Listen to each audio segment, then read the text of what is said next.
yung pinakauna kong i-share yung pagka-report ko sa second company noon. PFC pa lang ako noon.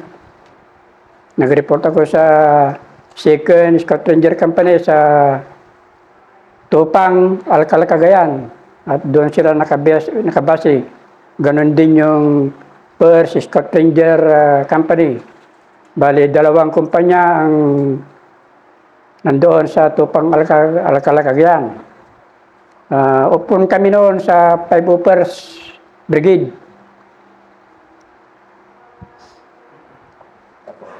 Tapos, hindi nagtagal, bumuo sila ng isang platoon. One section sa First Scout Ranger Company at one section din sa Second Scout Ranger Company. Bumuo sila ng one platoon para mag-combat operation kami sa parte ng Bortol, Kalinga, Apayao. Yung taon na yun, 1980s, talagang grabe ang kalaban. Cagayan hanggang sa Sabila, Kalinga, Apayao. Grabe talaga ang kalaban noon nung panahon na yan, 1980s. Tapos yung lugar dyan, yung terrain, gaano kahirap? Mahirap kasi may matataas din yung mga bundok-bundok. Pero may mga plain din na kan. Grabe talaga yun. Oo, grabe yung kan. Ikwento mo naman sir, yung paano na nag-start? Mag-start kami noon, nag-move kami from Tupang, Alcala, Cagayan. Nag-proceed kami by foot papuntang Pudtol, Kalinga, Apayao. Pero habang naglalakad kami, mga one day, wala pang mga enkwentro. Kung saan kami abutan ng dilim, doon na kami maghanap ng harboring site, yung mga mas high ground, kasi alam mo naman yung mga rangers, puro high ground ang hinahanap pagka harboring site. So, tuloy-tuloy pa rin ang lakad ko namin. Pagkatapos ng harboring site, gising ulit, mga alas 4, move na naman. Hanggang sa umabot kami sa parte ng Malibang, Kalinga, Apayao. At doon na rin kami na-engage ng kalaban. Na-engage? Na-engage yung unang namin, yung unang section namin na First Company. Dito. Nasa likod kayo? Nasa likod kami. Yung lang distance namin. Ang formation namin, yung line formation. Tapos nung na-engage mo sir, anong kaso? Nung na-engage, siyempre bagbagan na may nakita yung First Company, yung leading section na sa kubo-kubo, bahay, may nandun yung mga kalaban. Yung binagbagan nila, kami din sa likod, maneuver agad kami, binagbagan din namin yung kung saan yung kalaban na sa kubo-kubo. Yung pala nakita rin namin na ang kalaban pala maliban doon sa kubo na yon, meron din doon sa taas, ang daming kalaban doon. Ang volume of pair nila, ang dami. Nasa lugar kami, dihado kami, kaya nag-decide yung team leader namin, si Sergeant Abel, na irasap namin yung taas ng bundok. So, pinaputukan namin ng M203, kasi yung tatlo na kami na nag-rasap, si Sergeant Abril, ako, Sergeant Sonico, puro mga M203 ang dala namin nung nabibi. So, pinaputukan yung pisto ng kalaban. Then, tinasap namin yung bundok na pisto ng kalaban. Hanggang sa na-neutralize namin yung, napatakbo namin yung kalaban doon. So, nung nag-rasap kayo, Master, na nag-rasap kayong tatlo o buong team kayo nag-rasap? Yeah, tatlo lang kami. Oo. So, nung nakuha nyo, saka na umakyat din, sumunod na din. Nung nakuha na namin, sumunod din yung team namin. Pero matagal muna bago nyo nakuha yun. Matagal muna kasi ang daming putok ng kalaban eh. Makapal talaga. Makapal. Ang dami na, sigawan sila. So, pero doon sa briefing ko lang, Master, baka prior ng encounter ng operation mo, sinabi na kung initial kung ilan ang kalaban. Wala pa kasi ang kwan lang namin noon, mag-initiate ng combat patrol. Talaga. Oo. So, doon Oo, yung para makapal na. So, anong result na encounter niyo po, Master? Pagkatapos namin tumakbo yung kalaban, nung i-search na namin yung binagbagan namin na bahay, yun, may nakita kami doon na patay na kalaban. Nakukuha na kami ng carbine. Tapos may bata doon na mga 7 years old siguro, na walang tama. So, kinuha niyo rin. Oo, kinuha namin. Pero may napansin kami doon na isang pusa, tinamaan din pala ng bala. Yung pusa. Oo, yung pusa, namatay.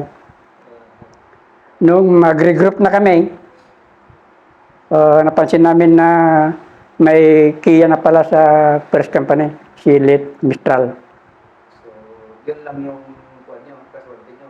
Ayun lang yung kasalte namin. Pero yung mga wounded, 5. Yung si Lit, si Kwan, PFC, PFC na yun, sa first company, Dasilio. Tinamaan dito sa kanya. Nung painumin nga namin ng tubig, lumalabas yung tubig dito. Sa second company rin, ang wounded sa amin, si Sergeant Sabado, Mr. Pait, Sergeant Cabinas, meron pang isa na Bonilla, yan ang mga wounded namin. Yung si Master Pait na yung silinto. Oo, si Mr. Pait, yung dating naging Sergeant Major sa regiment. Kasama namin sa second company. Siyang section leader nun. So, pinusok pa rin ninyo yung operation after? Oo, pinurusot pa rin yung operasyon. Kasi, maski may wounded si Sergeant Pait, nakakapag ginawa niya yung mapa, nag-request siya ng chopper para may back yung mga wounded. Buti na lang, magaling si Master Pait sa map-reading. Na-direct na yung chopper. Naging basis niya yung Cagayan River. Yun naging basis niya. So, nung pagpusok ng operation, may encounter pa rin kayo, Master? Meron pa rin. Pagkatapos ng kasi magdidilim na pagkatapos nakuha yung mga Kia, isang Kia at saka 5 Wia, nung nakuha na nila, nung umalis na sila, doon na rin kami, nag-harboring sa vicinity na yun. Nung nakalis na, doon na kami nag-stay. Pero yung kalaban, sumisigaw pa rin sila na lumapit daw kami sa kanila. Pero hindi na kami kumilos kasi madilim, gabi na. Pero tuloy-tuloy pa rin yung sigaw nila na lumapit daw kami sa kanila. Ang sabi pa sa Ilocano umekay toy! Umekay toy! Pero hindi na kami, Lang sila, Master. hindi na kami gumalaw. Ano Hindi yun kampo. Hindi yun kampo. Temporary base lang siguro nila. doon lang talaga sila nag-abang na sa inyo? Oo. Pero, walang wounded sa kanila. Sa kalaban. Walang matay. Meron sa kalaban. May nakuha nga kaming carbine. Pero doon sa encounter site, Master, may mga marami kayong dugo na nakuha doon. Oo, dugo na blood stain nila na Oo. yung kalaban. Maski yung tropa rin namin, maraming dugo. Sila Sergeant Sabado, kasi tinama dito sa kanya, pisngi. So, ilang araw yung robot operation ninyo, Master, dahil napalaban kayo, tapos napusok kayo? Ang initial kasi noon na namin, combat operation, 2 weeks. Pero napalaban naman kami. Kaya nung may Kia na wounded, nung nakuha na, doon na kami natulog. Tapos, mga bandang alas 4 ng madaling araw, nung mag-move na kami, hindi pa kami nakakalayo sa mismong encounter site, bagbagan na naman. Nag-aabang na naman. Oo, nandun pa, nag-abang pala yung mga NP doon. Bagbagan na naman. Hindi nagtagal. Tapos yung encounter na yun. Pero may patay na naman doon sa kalaban. Kalaban. Sa inyo, wala. Pero sa amin, wala na. May gusto nga yung isang kasama namin gustong putok. tumuloy na kami sa mismong town proper ng Pudtol, Kalinga, Apayao. Sa ngayon yung lugar na Master yung Pudtol na ano na ngayon kasi di ba wala na yung Apayao sa Kalinga. Oo. Sakop na ng Apayao yun. Oo. Tuwang-tuwa ngayon nung mga tao nung nandun kami. Kasi may dumating daw na mga sundalo. Mga scout ranger pa, sabi nila. So pagdating nyo doon na nahinto yung operation nyo. Doon na nahinto yung operasyon namin. Bumalik ulit na naman kayo sa base nyo. 2 weeks kami doon na nag-stay sa Pudtol na yan, sa town proper na yan. Nagkaroon pa sila ng piyesta nung nandun kami. So paano yung uuwi nyo? Nag-bypot pa rin kayo? Kasi Bypot pa rin. delikado, no? Ang gusto ng tao doon hindi na kami alis. So sige, hindi na kami alis, sabi namin. Pero nung magto 2 weeks na kami, nag-tactical na kami na nagsialisan na kami.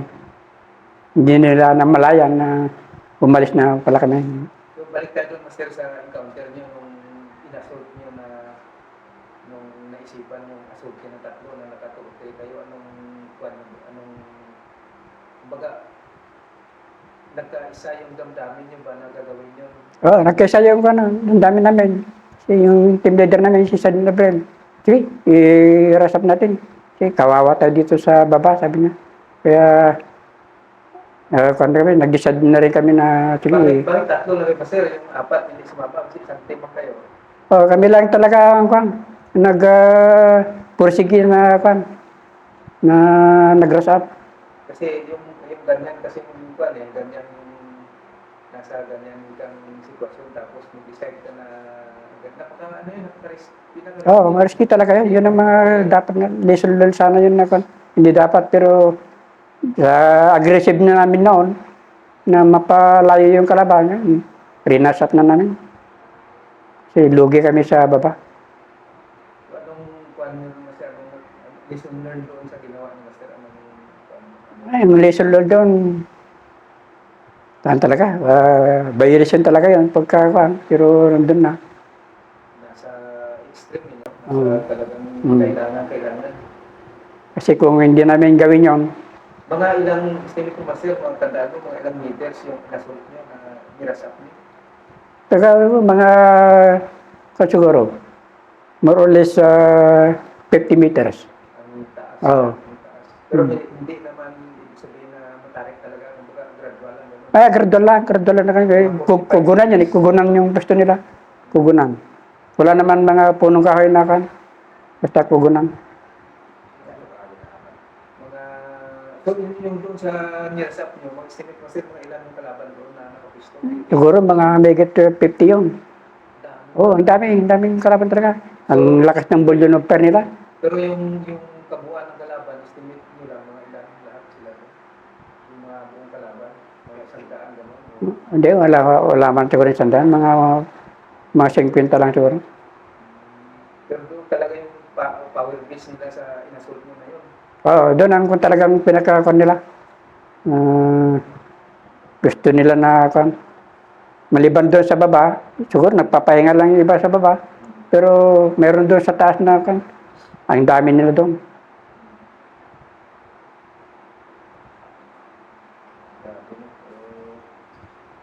Yun ang mga hindi ko rin talaga makalimutan na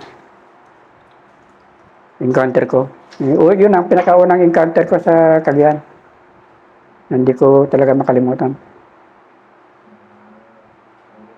Pero hindi ka nawundid ng Master? Hindi ako nawundid na. Nawundid na lang ako nung itong 1996 na.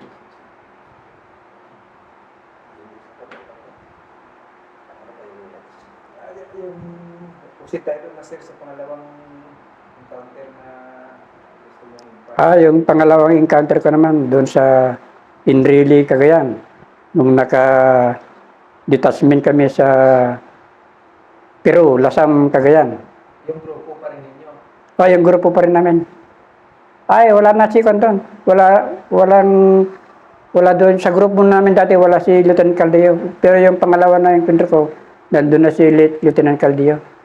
Ako noon ang lead scout. From Peru, Lasam, Cagayan, combat maneuver naman papunta sa kabundukan ng Inrili, Cagayan. Tuloy-tuloy ang lakad. Pero nung maka 2 days na kami na nag-ooperate, mga alas 4 ng madaling araw, may napansin kami doon sa taas ng bundok na kumpol-kumpol na mga tao. Ang akala namin mga magsasaka. Pero noong tumapat na kami sa pwesto nila, biglang nagsidamputan ngayon ng baril, mga tao doon. Pinaputo ko. So, malayo pa kayo na compromise sa kayo? Siguro, malayo pa kami, nakita na siguro. Na-monitor na siguro nila na may nag-operate. Pero style talaga lang nila yun. O, start talaga nila yun. Nagkumpul-kumpul nga sila kumpul-kumpul. Para mga farmers lang. Ang akala namin mga farmers. Kaya lang yung pagtapat namin sa pwesto nila, nagsidamputan sila ng mga baril. At pinaputo kami sa baba. Yun na ang isa ng bullet. Oh, yun na ang umpisa ng bullet of fire. Mabuti na lang. Medyo matinik ang ranger. Kaya, Anong quick reaction ginawa nyo doon, sir? ay, nung panahon na yon, yung encounter na yon, kanya-kanyang rasap na sa taas. Kasi hindi naman masyadong mataas. Kanya-kanyang rasap na. So, hindi na nasunod yung SOP na Wala na kasi kanya-kanya na lang. mataas yan eh. Pero dahil ako ang lead scout noon, tinawag ako ni Lieutenant Caldillo na Batel, sabi niya, i-cover fire mo ako at tatakbo ako doon. Pagkatapos naman, pag nandun ako, cover fire kita, ikaw rin ang tatakbo, sabi niya. Nagsalisihan kaming dalawa. Ganoon ang ginawa namin. Hanggang sa napatakbo namin yung mga kalaban. Kano tagal? Mga gaano katagal yung counter? Ay, mga 1 oras din siguro yun. So, Ang dami nila. anong result ng counter niyo, sir? Ay, yung result ng encounter namin, wala kaming nakuha na, na firearms. Pero yung mga casualties Mga casualties. sa kalaban May mga kasi may mga dugo rin na ako na eh. pero Blood train. walang tiya na Wala kami nakita na kiya. sa inyo, Wala rin. casualty. Hanggang sa umabot kami doon sa Kubo-Kubo, naabutan namin na nandun yung pagkain nila sa lamisa na may saging. Parang model pet eh. Kasi ang haba yung lamisa na model pet sana siguro na pagkain sana sila. Hindi nila na kain. Oo. Ang recover lang namin noon, mga pack nila. Mga subversive documents. Palagi sila yung mauna. May naiwan doon na isang NPA noon. So, na Hindi na nakatakbo. capture nyo. Oo, capture namin. Anong ginawa nyo nun, sir? Inutusan nga ako noon eh, na si Captain Juan. Captain, sino to? Bermudez na ganon. Hindi ko kaya sir, sabi ko. So, sinurinder nyo sa ban. Wala, hindi pa rin sinirender. Kasi ang gusto ni Captain Bermudez noon, ganon ko. Pero hindi ko kaya sir, sabi ko. Kasi wala nang laban yan. O ginawa na lang na ano, Hmm. ang tawag dito, na parang guide na lang. Hindi na namin ko. Talagang gano'n na. Paano na napaputok? Kasi hindi namin expected na kanyan kalaban nung nasa taas. Kasi kumpul-kumpul sila. Parang wala lang. Nung nakita namin, tuloy lang yung lakad namin. Hindi namin talaga in-expect na kalaban yun. Pero nung parating pa lang kay Mr. Kita nyo naman sila, wala yung mga Oo, nakita namin sila. Nung nakita namin sila. Kaya lang, parang baliwala nga. Kasi ang alam namin, farmers. mga farmers lang, magsasaka. Kaya pinabayan namin. Ito naman yung ang mission namin doon kasi may buong Kalinga at sa Cagayan may no man's land na gagawin. No man's land. Anong Dik- taon niya, Mr.? Mga 1988 siguro yun. 87. No man's land talaga na. yun pa rin yung company ninyo. Yun pa rin ang kumpanya namin. Pero yung nung ako na yun, operasyon namin, ang daming IB na ako, nakasali. 48 IB, 17 IB, Parang division operation. Ano? mga 45 IB. Tapos kami, ako nga noon, galit na galit pa kami nun kasi Anong papel nung reindeer company ng Master Kaiwin Import or ano? ang una kasi noon, hindi namin alam kung saan anong papel namin. Kasi nagtataka kami, hindi man na gumagalaw yung single file na ako namin, na movement namin. Ang tagal, halos hindi kami naglalakad. Ilang buwan kayo? Ilang ang composition niya sa company? Isang section kami. Isang section? Oo. So, Under ni Lieutenant De Pitas. tapos yung infantry battalion, Marami rin sila. Siguro isang section din siguro sila. so sino yung leading team talaga? Ang mga noon, leading, mga infantry battalions, nasa huli kami.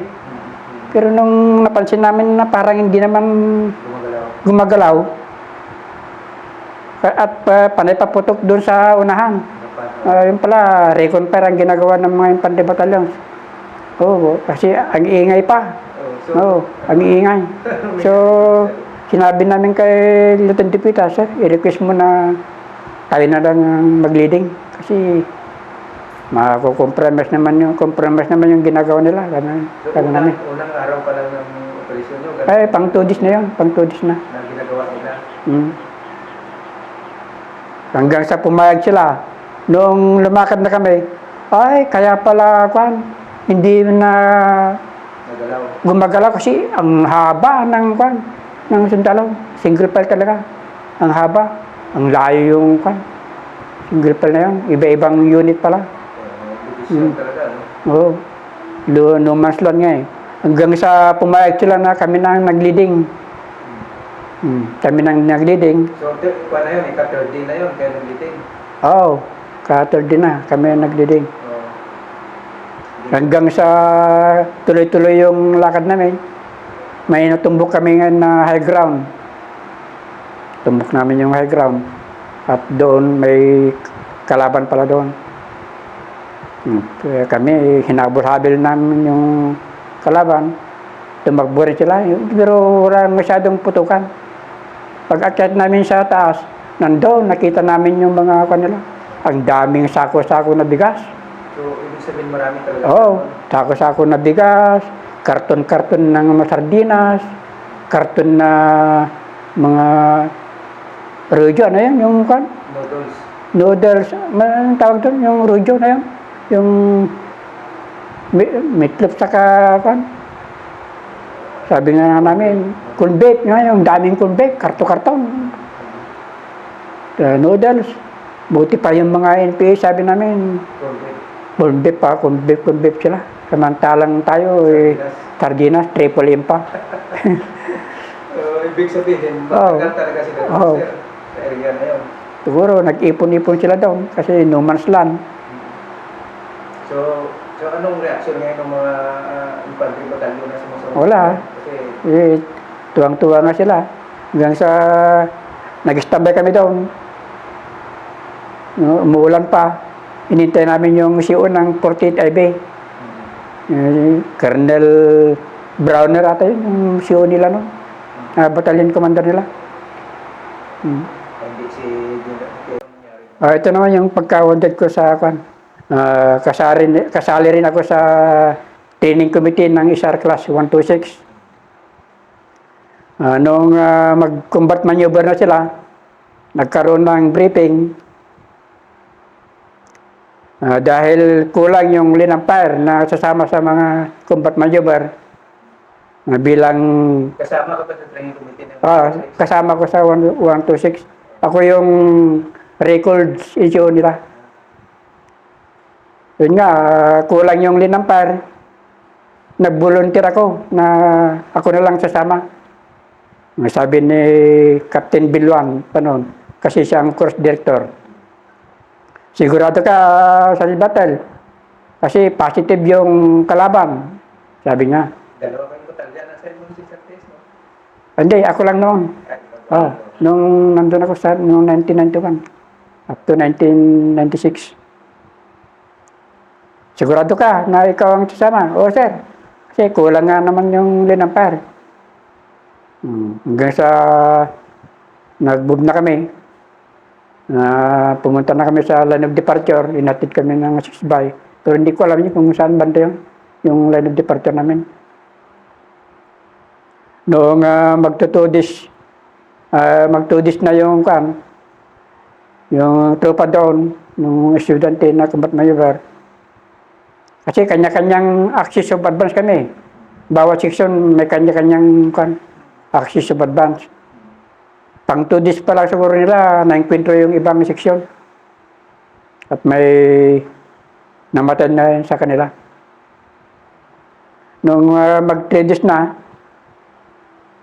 siguro mga alas 12 ng tanghali, nung kasalukuyan na magpiprepare yung estudyante ng pagkain, pang lunch, alas 12, may napansin sila na sibilyan, na pasilip-silip.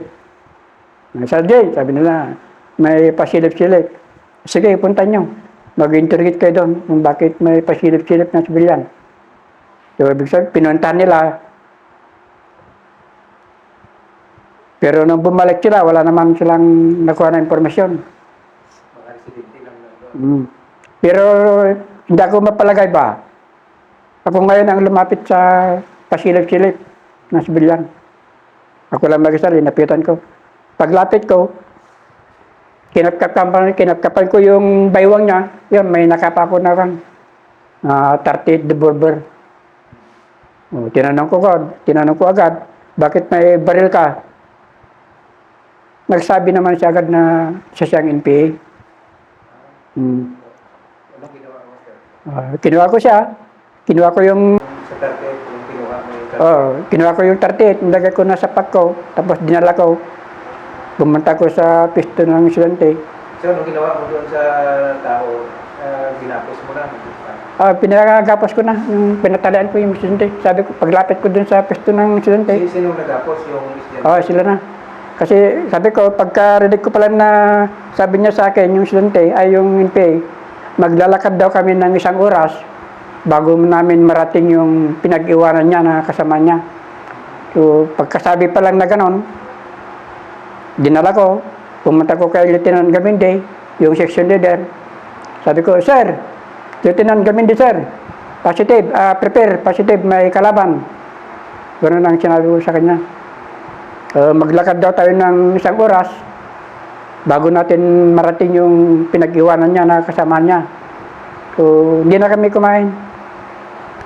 Prepare, move agad. Pinusok niya na. Hanggang sa nung nakalakad na kami na 1 oras, itinuro na yung NPA, yung pwesto ng mga kasama niya sa high ground. Saan parte, Master, Laguna? Nagkarlan Laguna. Pero hindi ko malala kung anong barangay yun. Nung malapit na kami, plano namin ni Lieutenant Gaminde noon, nung section leader, na mag-upi pa sana kami. Pero nasa high ground naman yung tinuturo ng na kalaban. Hindi na kami nakapag-briefing kung anong gagawin namin. Supposed to be, bago mag-grade o kaya may briefing pa. Pero wala na. Nung paakyat na yung mga estudyante, sabi ko, Sir, nag-request ako kay Lieutenant Gaminde, Sir, ako na lang ang mag-lead scout. Sabi ko sa kanya, okay, pumayag naman. So ako na ang nag-lead scout na paakyat sa bundok na yun. Hindi na yung estudyante. Ano rank ko muna, Master? Anong technical ka na? Staff? Sarento. Oo.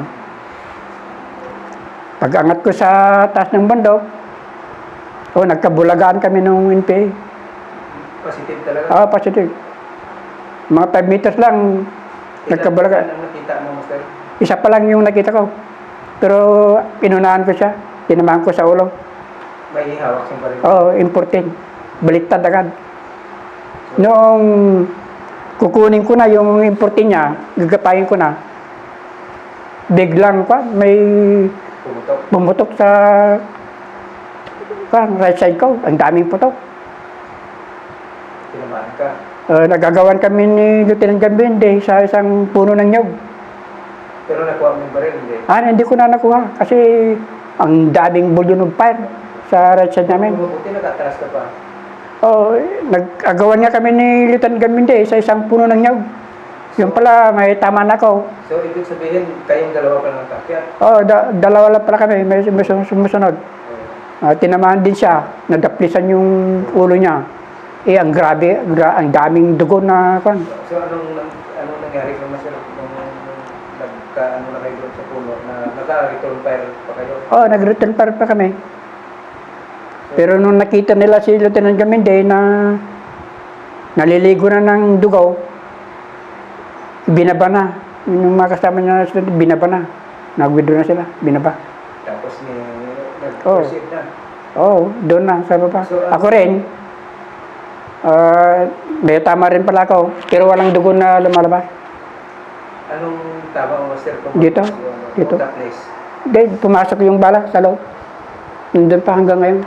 Hindi na po. Naduro ba yung lead? Anong tumawag? M16.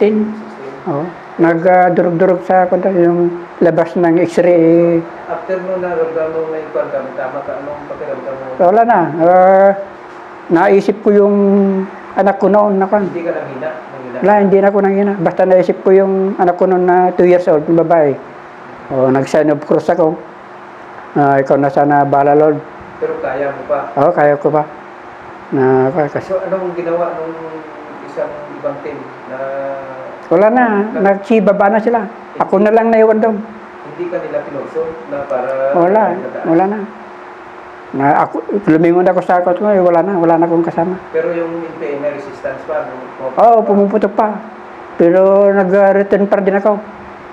Pero nung talagang wala na akong makita,